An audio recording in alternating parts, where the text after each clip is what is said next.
Et pour parler de l'importance de cette visite en Inde ainsi que les relations égypto-indiennes, nous avons le plaisir d'accueillir au bout du fil Monsieur l'ambassadeur Hussein Haridi. Vous êtes ancien vice-ministre adjoint des Affaires étrangères. Bonjour.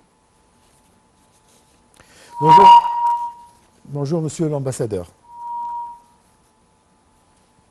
Allô? Monsieur l'ambassadeur Hussein Haridi, êtes-vous en ligne? On a un incident technique là. Oui, alors on va essayer de recontacter Monsieur l'ambassadeur pour nous parler des relations égypto-indiennes durant toute l'histoire, mais aujourd'hui surtout les coopérations dans les différents domaines, c'est-à-dire économiques, technologiques, énergétiques et industriels. Nous avons retrouvé l'appel téléphonique. Monsieur l'ambassadeur, bonjour. Bonjour madame. Le chef de l'État entame aujourd'hui une visite en Inde, tout d'abord pour participer à des événements importants ou partager les célébrations de l'Inde, le 74e anniversaire de l'établissement des relations diplomatiques avec l'Inde et aussi de la rédaction de la Constitution en Inde. On aimerait jeter la lumière sur la spécificité de nos relations diplomatiques avec l'Inde. Certainement, Monsieur le Président Abdel Fattah el-Sisi est parmi les chefs d'État invités par l'Inde pour assister à ces célébrations. C'est l'Inde et l'Égypte, depuis l'indépendance de l'Inde et l'indépendance de l'Égypte, ont entamé des relations privilégiées, plus particulièrement dans les années, la fin des années 50, les années 60 et les années 70. Et maintenant, simplement, les deux pays ont des intérêts communs et ils ont affiché une volonté politique bien marquée de promouvoir leurs relations bilatérales. Et la visite de Monsieur le Président s'inscrit dans cette volonté réciproque. D'un autre côté, l'Inde a assumé la présidence du G20, du groupe des 20 pays les plus industrialisés et les plus développés de point de vue économique cette année. Et l'Inde a invité l'Égypte comme pays d'être un invité spécial lors des rencontres et lors du sommet de G20 qui se tiendra en Inde novembre prochain. Bonjour Monsieur l'ambassadeur. Pouvez-vous nous parler de la coopération entre l'Égypte et l'Inde dans les différents domaines, mais surtout industriels et énergétiques et informatiques? L'Égypte a signé tas des accords de coopération bilatérale dans plusieurs domaines importants pour le développement durable en Égypte, parmi lesquels la coopération dans le domaine de l'informatique, dans le domaine de l'espace, dans le domaine culturel, commercial, les investissements et les investissements.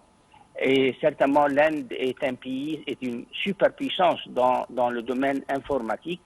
Et je crois que ça, c'est un secteur prometteur quand on parle de la coopération bilatérale entre les deux pays et les opportunités qui existent actuellement dans ce contexte-là.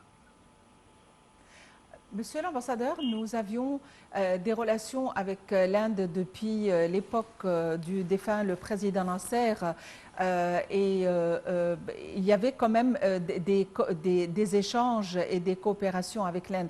Est-ce qu'on pourrait retourner un tout petit peu en arrière et d'évoquer un petit peu l'histoire de ces relations depuis les années 60?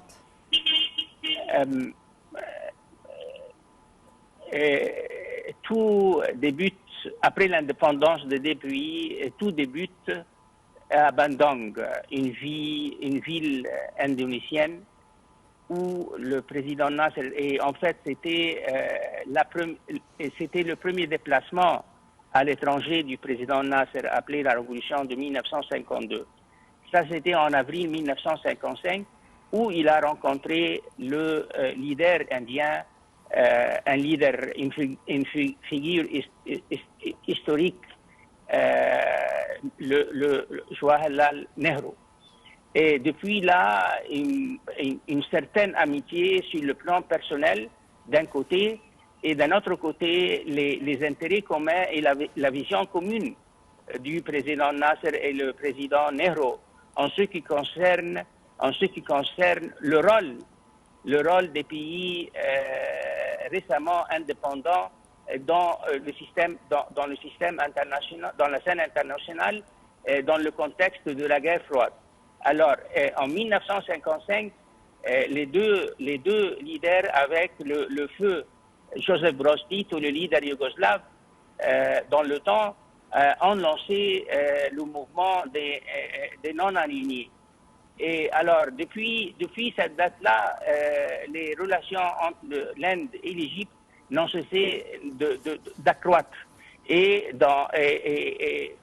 je me rappelle et je me souviens bien qu'il y avait des projets communs entre les deux pays, parmi lesquels la fabrication d'un avion à propulsion, jet propulsion, et l'Égypte a fabriqué, l'Inde a fabriqué le fuselage et l'Égypte a fabriqué l'engin. Ça c'est dans les années 60. Et puis, l'Inde a accordé à l'Égypte un soutien inébranlable dans le domaine de la politique extérieure et les orientations de la politique étrangère égyptienne, particulièrement vis-à-vis Israël et la cause palestinienne. Excellence, Monsieur l'ambassadeur Hissène Haridi, je vous remercie infiniment pour votre intervention. Merci, Madame. Merci. Achraf, on a un autre sujet aussi important à débattre. Oui, bien sûr. C'est demain, l'Égypte célèbre l'anniversaire ou bien célèbre la journée de la police. À cette occasion, le président Abdel Fattah al-Sisi a rendu visite ou bien a assisté aux célébrations du ministère de l'Intérieur hier avec la présence du ministre de l'Intérieur où le président a rendu hommage surtout à tous les martyrs de la police, les sacrifices de la police depuis 1952 et jusqu'à présent, et bien notamment durant les quelques 10 dernières années avec le terrorisme. Et on ne peut pas oublier que les hommes de la police et les hommes de la sécurité étaient en première ligne devant les terroristes. De toute façon, on va vous laisser avec ce reportage qui parle de ces sacrifices et de ces célébrations à l'occasion de la journée de la police.